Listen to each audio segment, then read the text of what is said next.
game just to get my fatty. And these lazy ain't got competition. It's me versus me, love key talk. A Fort Worth man that goes by the name of Maurice Kelso Smith was finally sentenced to life today for the murder of his pregnant baby mama that actually had his twins. Now the story gets a little wild. Today, we're going to talk about it.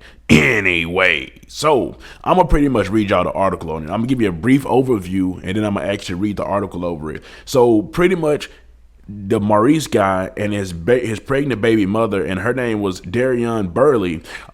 He pretty much got her pregnant. They had twins. They had a baby shower, a whole baby shower 1 month, and the very next month, he shot her in the back of the head. The story goes, in May of 2020, and he actually just got sentenced to life like recently, like as of like yesterday. So it happened in 2020, but he just got sentenced today. But the story is just pretty wild, so I'm gonna just let y'all know the story. Anyway, so in May 2020, Maurice Kelso Smith threw that prosecutors later called a joyful gender reveal party for his girlfriend who was pregnant with their twins. The next month, on June 29, 2020, Smith illegally purchased a gun, and within an hour of the couple leaving a Waffle House, so they literally just finished having dinner in Fort Worth, Texas, he shot Darian Burley in the back of her head. Now, their picture should either be on this side or on that side, so you can have a visual image of the two while I'm telling y'all their story.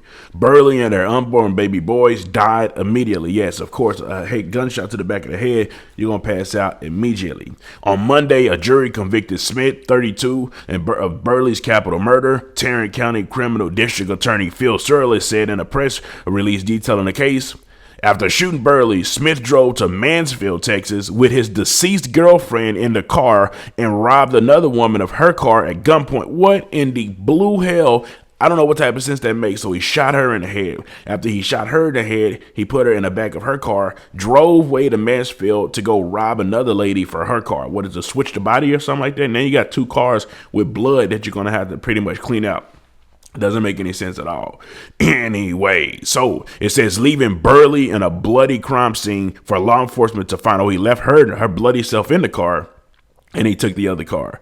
For law enforcement to find, prosecutors said that Smith switched cars and eventually drove home. Detectives found Smith at his address trying to clean a stolen car and destroy evidence of the murder. So now he's at his house with the new car that he stole with her blood in the car.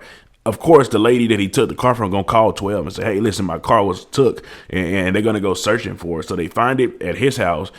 That just don't make no sense. By then, prosecutors say police had determined that Smith had attempted yet another shortly after the murder. So he tried to get another vehicle, didn't get that one. So then he went to Mansfield, and then he was successfully able to get that vehicle, the car from her, right?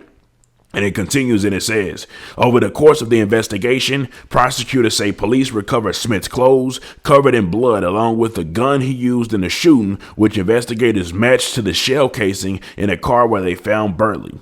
Following his arrest, per prosecutors, Smith allegedly began faking his intoxication and memory lapse. So they arrested him and he started to just play crazy. Like, oh, I don't know what's going on. Oh man, I'm intoxicated. I don't know what's going on.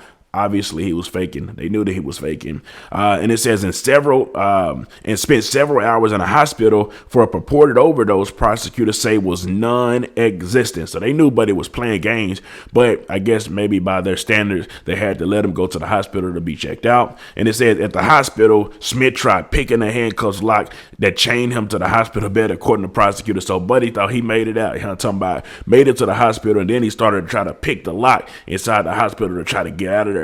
Obviously, you can't pick the lock. You ain't got nothing to really pick a lock to. And they're going to keep it close on you, knowing the fact that the 12 of them is the ones that actually brought you in there. And then they continues and says, in June 2020, Darian's friends and family were concerned for her safety. Assistant District Attorney Kate Hinoso said at trial, and it turns out their concerns were valid because at the end of the month, she will be dead at the hands of this defendant. Prosecutors say that Smith declined sharply after the couple's gender reveal party that May. In early June, prosecutors say that Smith, who was using drugs heavily, assaulted his pregnant girlfriend. Later that month, Smith illegally bought a gun. The next day, he fatally shot her. The mother of his unborn boys. On Monday, Smith received an automatic sentence of life in prison without the possibility of parole per prosecutors. Recalling the life they imagined for Burley and her sons, the woman family addressed Smith after the verdict per the press release, telling him, "There are no winners here." No winners at all. You have a father who was going to be the father of two baby boys. They could have grew up to be the president. They could have grown up to be something great and add to society inside the world. But instead, their life was taken away. At the same time, their life was taken away before it even actually started and began. The mother's life was taken away, shot right in the back of the head. Now, they made it clear in there to say that he had already punched her and stuff, before the shooting or any of that even happened, months before that, which shows that there was already some violence and stuff going on there. But he just took it another step whenever he decided to get the gun illegally and shoot her with it. And then it wasn't even thought out right. It's like he shot her in the back of her car, left her in her car, drove to another place trying to steal a car. That didn't work out. So he drove to Mansfield, stole another lady's car, somehow got the blood from this girl at his house, trying to clean it out when they came. So the whole story is just wild. You know what I'm talking about? Wild and not thought out at all. This is more than likely just like an emotional decision that was done. And I know y'all see that hairline that came back. Told you. But more than likely, this was just an emotional decision that was actually done. And, RIP to her. He'll be in jail for the rest of his life. No possibility of parole. So he will have to stand there for show. Anyways, let me know something. Comment down below. Let me know what you think about this entire ordeal. I'm out. My voice almost on the way back, y'all.